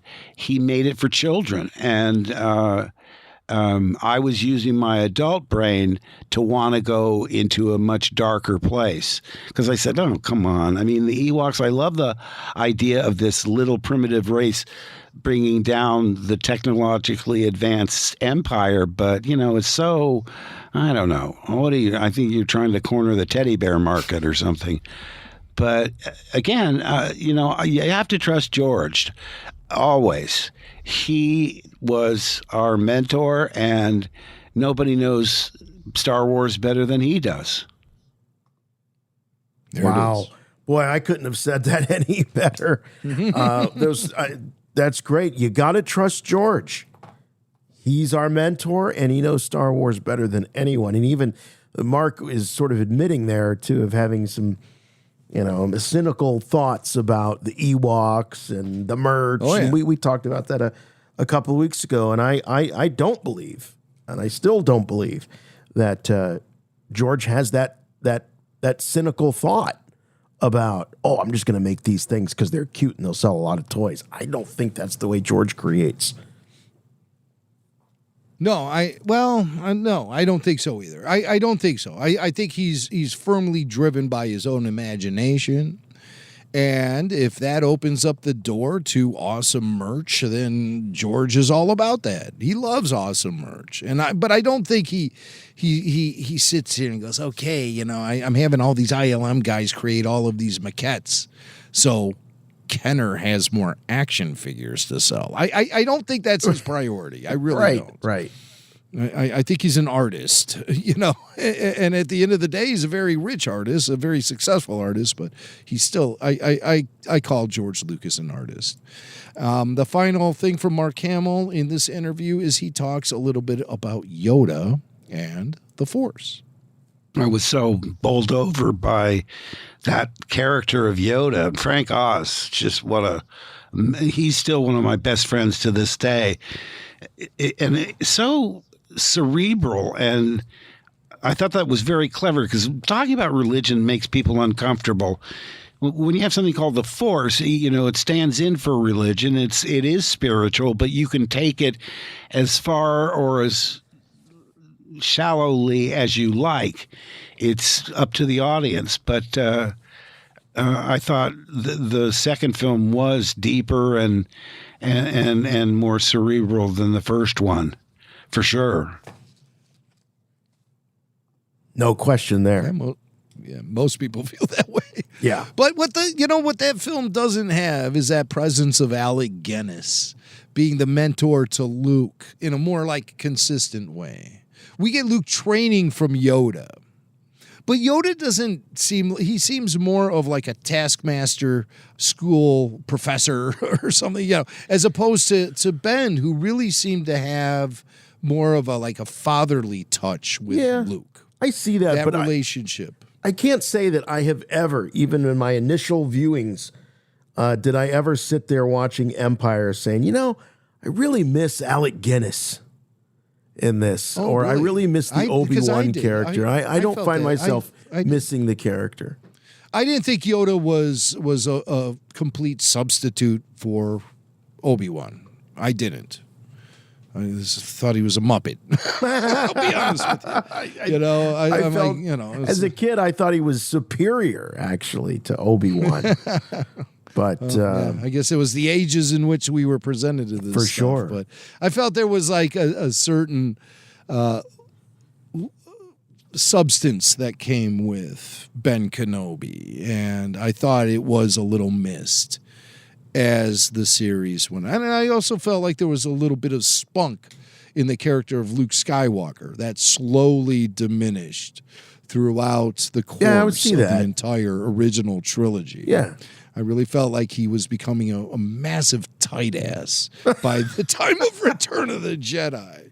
He seemed to lose a lot of the enthusiasm that I thought made the character. He became so much special. more serious. Yeah. Maybe this is the stuff Rian Johnson was really tapping into. But I also think that that Luke, even more so than Han Solo, understood the weight of everything that was going on. I think Han always had the option of just heading out and going back to smuggling with Chewie and leaving the whole mess behind. He always had that option. And I think he kept that in his mind. Whereas Luke, it was all he had. All of his chips were on the rebellion, Leia, and sort of reclaiming his birthright as the son of this Jedi legend. Right. See, that's what I'm talking about when I get critical of The Last Jedi, where they completely throw that legacy thing out the window. I don't get any sense that Luke is living with the legacy of being the son of Anakin/Darth. It gets lost on me. It really does. But again, I welcome all voicemail, all email. Let's talk. Come on, let's talk about this for sure, and let's get deep into it. All right, those of you who listen and watch the Rebel Force Radio after shows as we review just each and every episode of the latest and greatest Star Wars series, you'll know this theme. It's time for Blake's Take. No, Blake is not on the line, but we do have Blake here on RFR from a certain point of view, as we were treated to a really great story about Blake meeting a couple of celebs and doing a little RFR stringer work along the way. Right. This is really interesting, and it's something I wasn't expecting.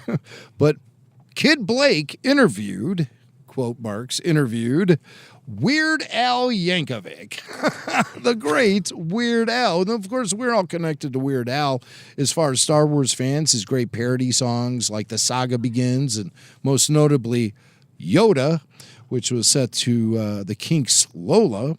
And it's a classic. Weird Al is currently touring the United States on his Bigger and Weirder tour. And Kid Blake had the opportunity to meet Weird Al a few weeks ago at the Starlight Theater in Kansas City. And Jason's showing a photo of Weird Al with Kid Blake wearing the Chut Chut Rebel Force Radio shirt. And here's something I want to point out real quick. is that Kid Blake got VIP credentials for this particular meet and greet. But you know what he did? He stuck part of the VIP credentials on his shirt, and it covers up the Chut Chut. Now it says Hut Chut, Rebel Force Radio. And I noticed the same thing happening with Eric from Phoenix when he went to the Rancho Obi-Wan summer social. All of the pictures he took, he's got this big name tag covering up the RFR logo. Guys, I love it when you wear our shirts to these functions. But if you're going to be taking photos at places like Rancho Obi-Wan or backstage with Weird Al Yankovic, for crying out loud, don't cover up the RFR logo on your shirt with your VIP credentials.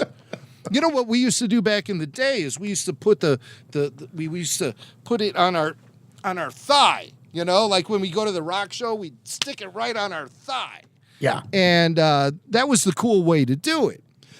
The most uncool way to do it is by covering up the RFR logo on your shirt. What do we tell you guys here every week? Say it loud, say it proud. So good for you for getting the VIP credentials, Jake Skywalker, Kid Blake. Good for you for getting the VIP credentials, Kid Blake, but never, ever cover up the RFR logo. It could get you arrested and tried in the court of Rebel Force Radio. But so here's Kid Blake backstage. He's getting an autograph from Weird Al Yankovic, and he asked Weird Al about a Star Wars project that Weird Al was working on. He provided voice work for Star Wars Detours. And Kid Blake wants to know, from Weird Al, right there in that moment during the meet and greet, what's up with Star Wars Detours? How you doing? Do you ever think that they're going to release the Star Wars Detours that you were in? I don't know. I mean, it seems like an awful waste for them to not do that because they finished 2 full seasons and they put it on the shelf. So I don't know. Me too. All right. There's our exclusive scoop. Weird Al doesn't know. Wasn't it Weird Al the one that put out that leaked episode, the complete Star Wars Detours episode? Maybe. Yeah, there was some footage that leaked a few years ago, 3 years ago. It was, and we it all was started two to of the think, shorts. oh my God. I don't know if it was Weird who put it out. I remember it was speculated, highly speculated that Weird might have been the guy to say, screw this, I'm going to put this out. Well, yeah, it did. Yeah, and he did clearly do a voice of a character in that show. But according to Weird Al, he thinks it's a waste. So if you're listening Lucasfilm, Weird Al thinks you're being wasteful. And I don't know about you, but the last thing I want to do is go to bed tonight thinking to myself, wow, Weird Al thinks that my business practices are wasteful. But this is Hollywood we're talking about, for crying out loud. So it was he had a great time at the theater. And then I guess Kid Blake was off to the convention center for a meet and greet with Darth Maul actor, the great Ray Park. So Ray Park actually obliged to create a Jake's Take ID. Oh, you mean Blake's Take? So did I say Jake again? You sure did. I guess. See, every time we talk about Jake Skywalker, I that's the only ache I feel is Jake, not Blake. Let me say that again.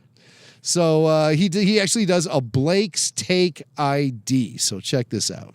Hey, what's up, everyone? This is Ray Park. You may or may not know me. I play Darth Maul in Phantom Menace and Solo, Snake Eyes and G.I. Joe, and Toad in X-Men, and you're listening to Blake's Take. Check it out.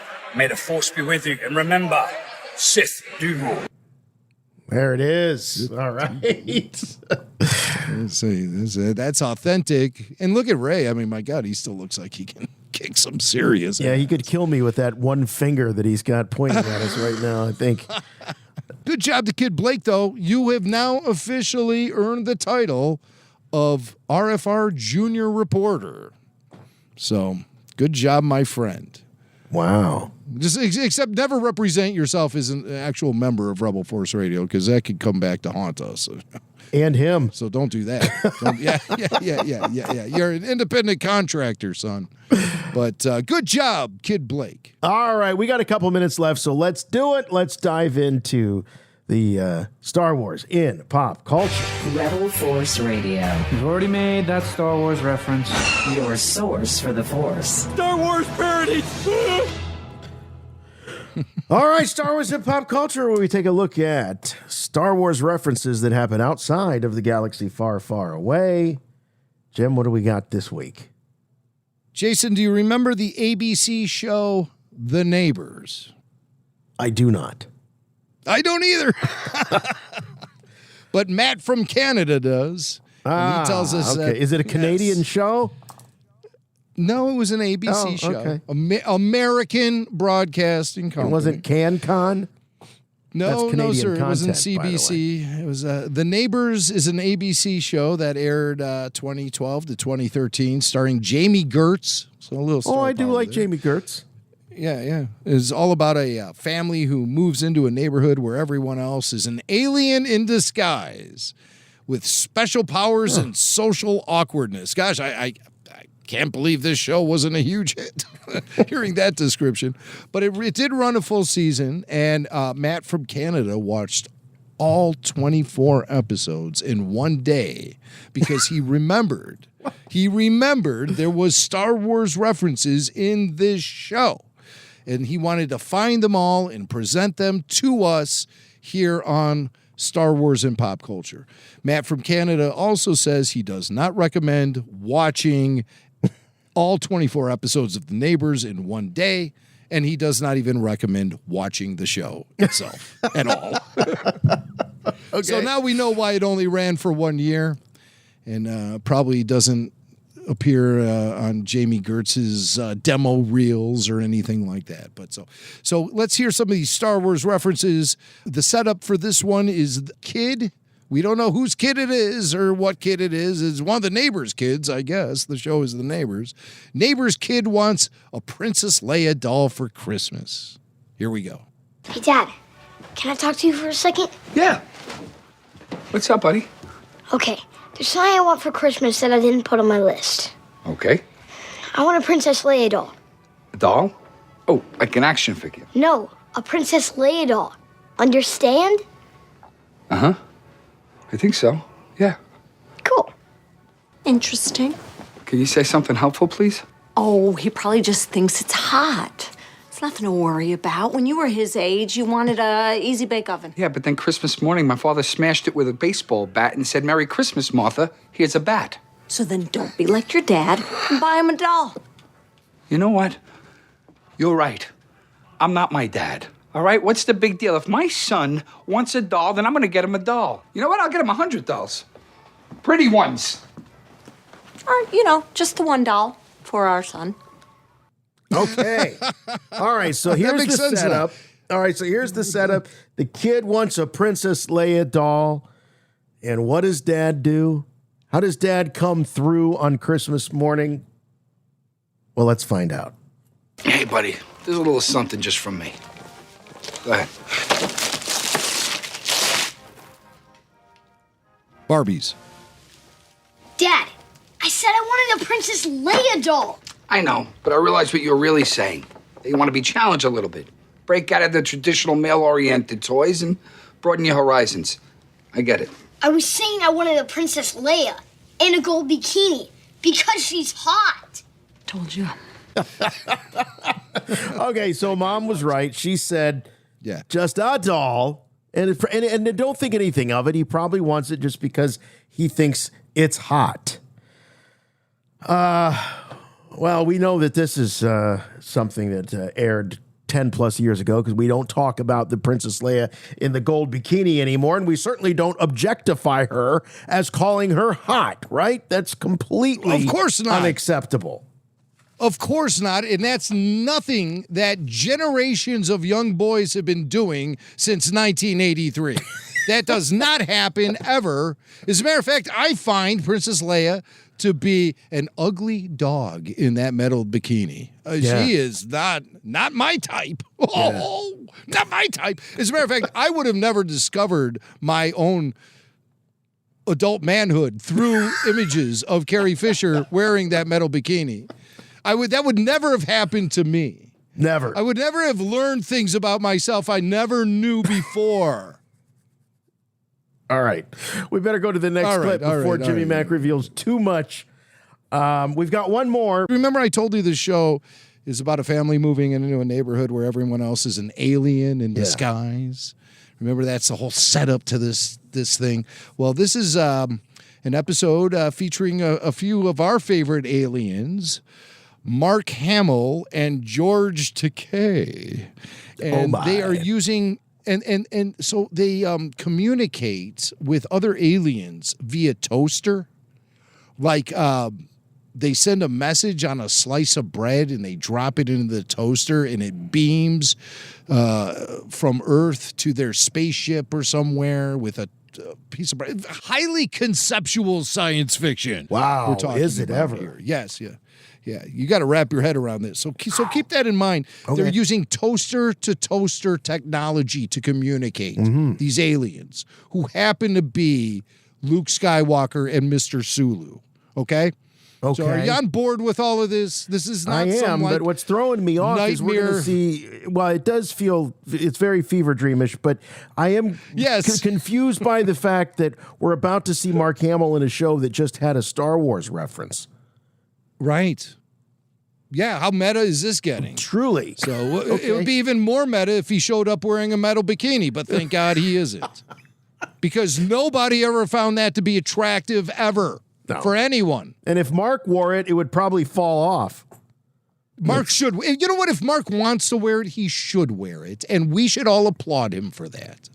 Think about that for a second while you listen to this clip from The Neighbors featuring George Takei and Mark Hamill.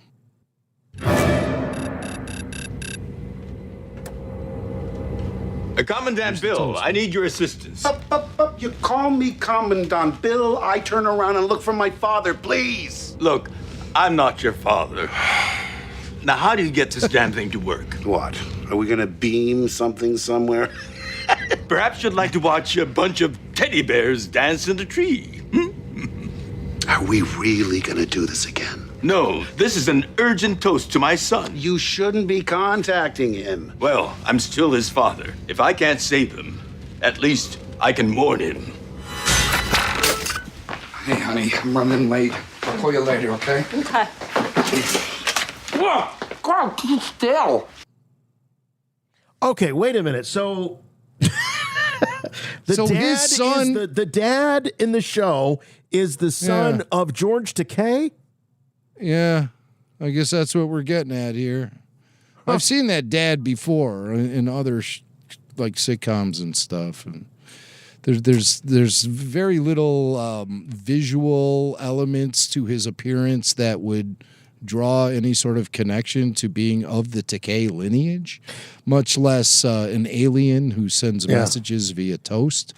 But hey, this is the show The Neighbors. You got to wrap your head around this, man. Did you catch Hamill's character's name in this? Commander Bill.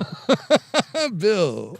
And I was like, well, that's just a coincidence. It couldn't be a reference to William Shatner, could it be? But then right after that, they make an I am your father joke. So I'm like, oh, I see where this is going. Yeah, and then he throws some shade at the Ewoks with the teddy bears and trees.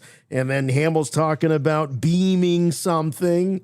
It was just so interesting hearing the George Takei, casting shade on the Ewoks right after we heard Mark Hamill casting shade on the Ewoks just a few minutes ago here on this very show. Oh my God! See, it's all a theme, folks. You think this just happens at random?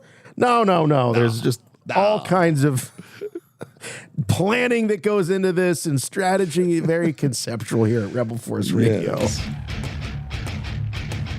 Get us out of here!